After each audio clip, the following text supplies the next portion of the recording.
Okay, so if you want to talk about suicide from a biblical perspective, suicide is a sin, and it's punishable by death.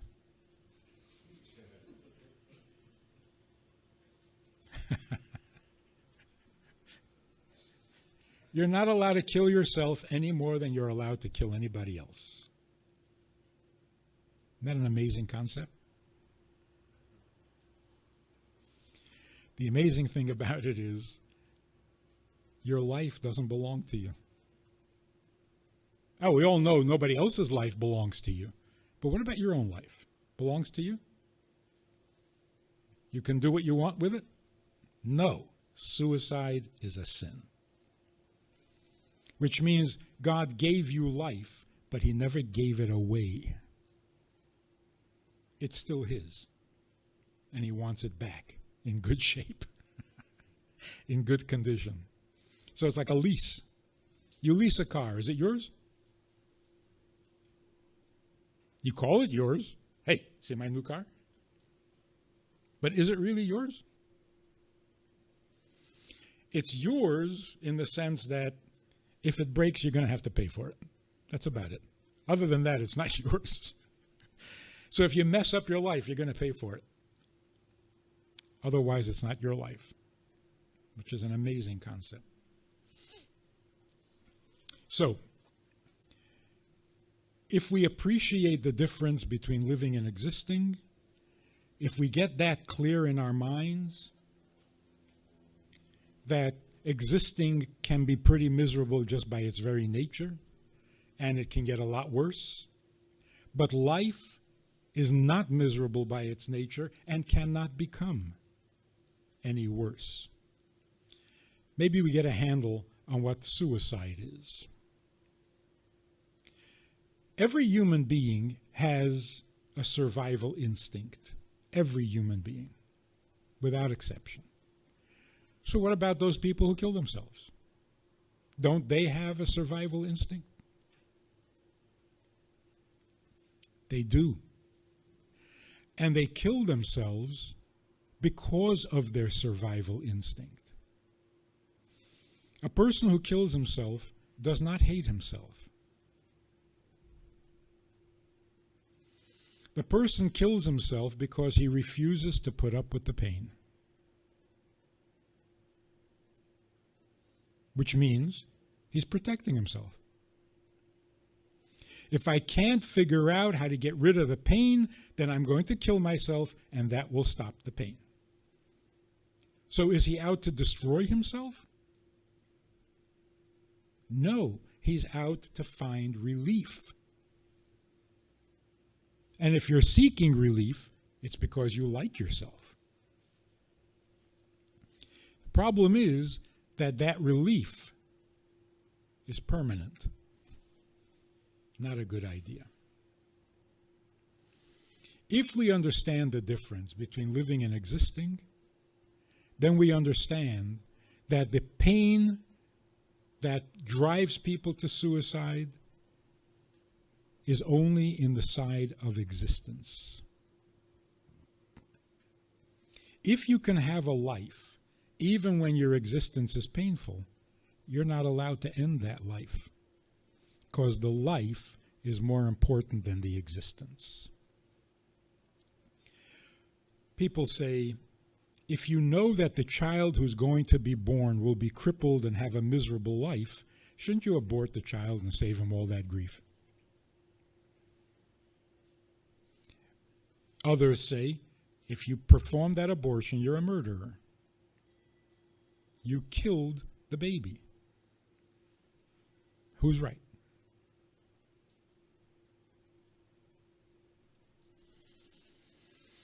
If we don't confuse living with existing, the doctor is predicting that this baby is going to be born with some defect, with some handicap, and his existence is going to be painful.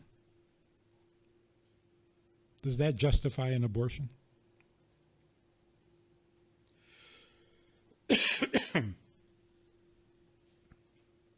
If existence is bad, then life is not worth living. That's a terrible mistake.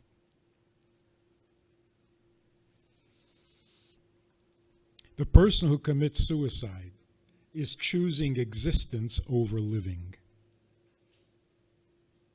He's sacrificing his life to improve his existence. Never allowed to do that. Sacrifice your existence to improve your life. That's good. That's good. So suicide is a mistake. It's a confusion. And that's why we always attribute suicide to a mental condition. Because if he was thinking straight, he wouldn't have done it. So we give him that benefit of the doubt. It was crazy. He's not responsible for what he did. But what is the craziness? The craziness of thinking that existence can trump life. So what should a person do who is suicidal? Get a life. Start living.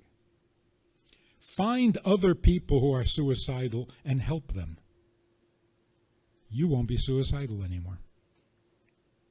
It'll still be tempting, but like any other temptation, you ignore it.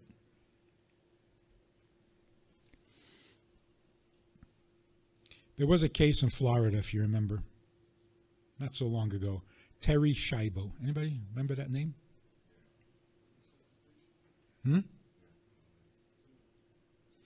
She was in a vegetative state. She was breathing on her own, but she couldn't eat. So they were feeding her. And her husband demanded that they stop feeding her and let her die already. Why? Because the quality of her life was gone. That was the argument. There's no quality to life. The Supreme Court ruled that they can stop feeding her. That was out and out murder. To starve a person to make them die, that's murder. Where was the mistake? The quality of her life was gone? Life cannot lose its quality. It was the quality of her existence that was miserable. She had no privacy. She had no place of her own. She couldn't eat what she wanted, how she wanted, when she wanted. Her existence was the worst you can possibly imagine. That means you should end her life? That's murder. Now, what was her life? Life means the effect you have on the world around you. Was she having an effect? More than most people. The whole country was talking about her. And the whole country was debating a moral question because of her.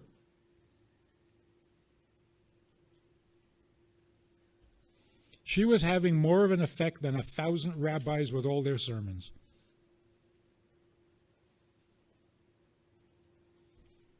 That's life. Unfortunately, she wasn't aware of the effect she was having, so she did not appreciate her life. She didn't have a life? That's not true. Her life was bad? Not true. She was more alive than most people who are healthy because she was having the greatest effect. To stop that, to end that, because she can't eat by herself? What? That was a terrible mistake. And it just shows how dangerous, confusing life and existence can be. Good people, decent people, intelligent people decided to starve her because they thought her life had lost its quality. Assisted suicide would only mean that the victim is as confused as the Supreme Court. The victim who says, my life has lost all quality, please kill me. You're wrong. Your life has not lost any of its quality. Your existence is painful. Yes, that's true. But you do not take a life to preserve an existence. That's backwards. So what should you say to somebody who's begging to die? Two things. First of all, that's half the story. Person wants to die because she's in a lot of pain, but her kids need her. That doesn't count. God needs you. That doesn't count. So what's the rest of the story? What's the other side? Where's the good news? And secondly, even the pain is not in vain, ever. That should make it a little easier on the victim, on the patient, to be able to tolerate the pain. So you try to save the life, not take the life. Even if the person wants to die. That just means that she's as confused as everybody else.